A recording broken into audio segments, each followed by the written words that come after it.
Alright, what's going on, guys? Welcome back to the channel. As you can probably tell by the title of this video, you can already see how this video is going to end up ending off. But anyway, let's get to it. On Friday, December 20th, or actually the 19th, it was late at night. We actually finished up the truck and got everything ready for it to be tuned. And on December 20th, we went ahead and brought the truck to Boosted Innovations, got a halfway decent street tune put on it. I still have to go back for the dyno tune. Actually, right now, I will drop the 10-second clip of it getting tuned right here.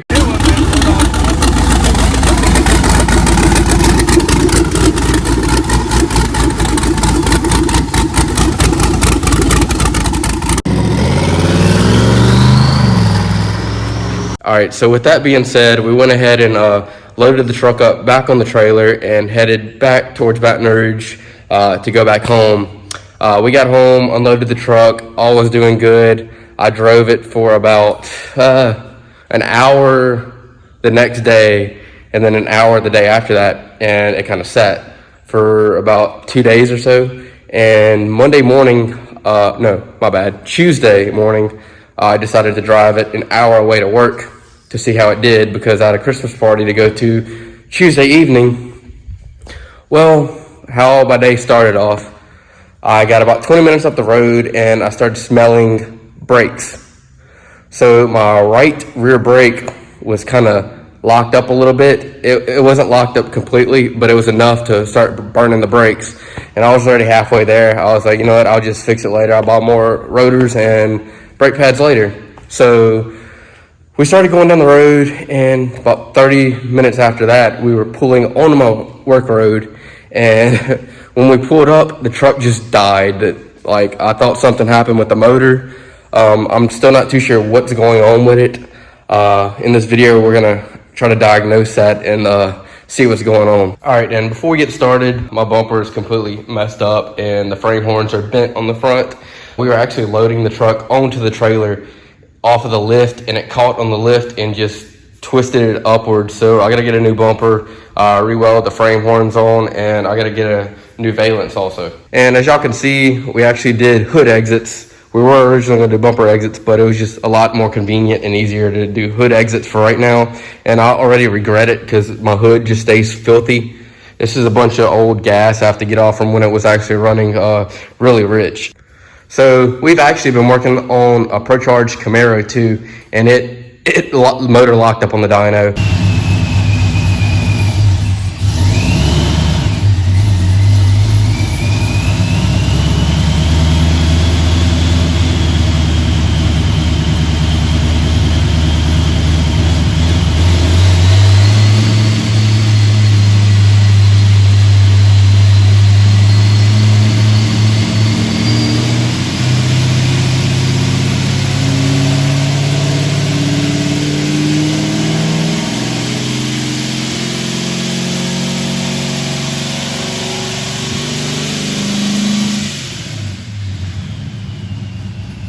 But it actually had a similar problem before we brought and got it tuned.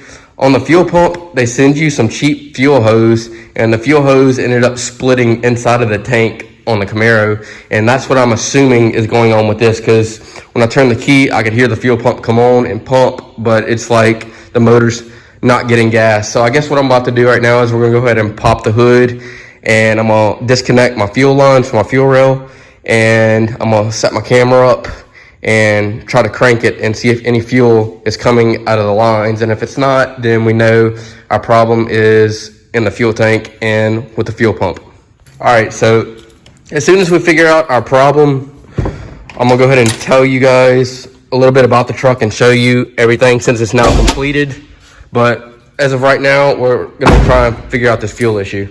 All right, so I'm just gonna go ahead and pop my hood, and we can disconnect both of the fuel lines right here. Got the top one off. Disconnect the bottom one. And then I'm gonna set my phone up right here so you guys can see once I turn the key if gas comes out or it doesn't. And if it doesn't, then that's my problem right there. All right, so I'm gonna go ahead and get in here and just give the key a nice turn. You could actually hear my fuel pump come on when I turn the key. All right, fuel pump is on, and sorry if it gets a little bit noisy. That's my fans going right here. And let's see.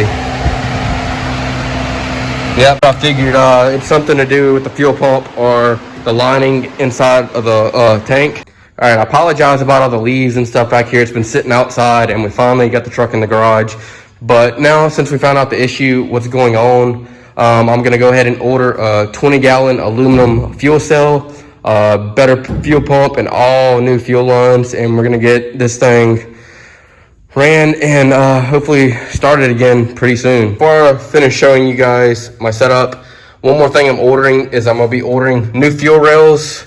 I'm gonna use my same injectors, and I'm gonna try out the new Jegs high-rise intake and see how that works. So all that stuff should be coming in pretty soon now, and then we get to work putting that back on. And I also ordered an intercooler too, so I can go ahead and redo my cold side, have the intercooler done, and all this stuff done for next time I bring it back to get the dyno tune. So if you're new to the channel, I'm gonna tell you a little bit about the truck. I bought the truck about 2 years ago. It was a stock 4.8 with a cam, and I had nitrous on it for a little bit, and we ended up pulling that off, and that's when one of my buddies was selling both of his turbos. So we picked up these two turbos. They are 61 or 62 millimeter Garrett knockoffs. So they're not actually Garrett's, but they're pretty much made almost the same. I still have a lot of cleaning up to do with wires and stuff, but you know, it works for now. We have our stainless steel headers, and I had to extend this side right here a little bit to make these fit right. And also, we have to rerun my exhaust because, like I said, this is my first turbo build I've ever worked on, and the AFR gauge or wideband is too close to the end of the pipe, so it doesn't read correctly also. But besides all the turbo stuff that you see right here inside the motor, it's pretty much still stock, just a boost cam, 216, 224. It's a Vinci trucker cam. We have a mild built 4060E with a 3000 yank stall. I'm not too sure how long this 60E is gonna last, but we're gonna put it to the test as soon as we get all these flaws worked out. And bringing it back to the rear end, I have a True Track locker with 411 gears, and we're sitting on 17-inch race stars as of right now.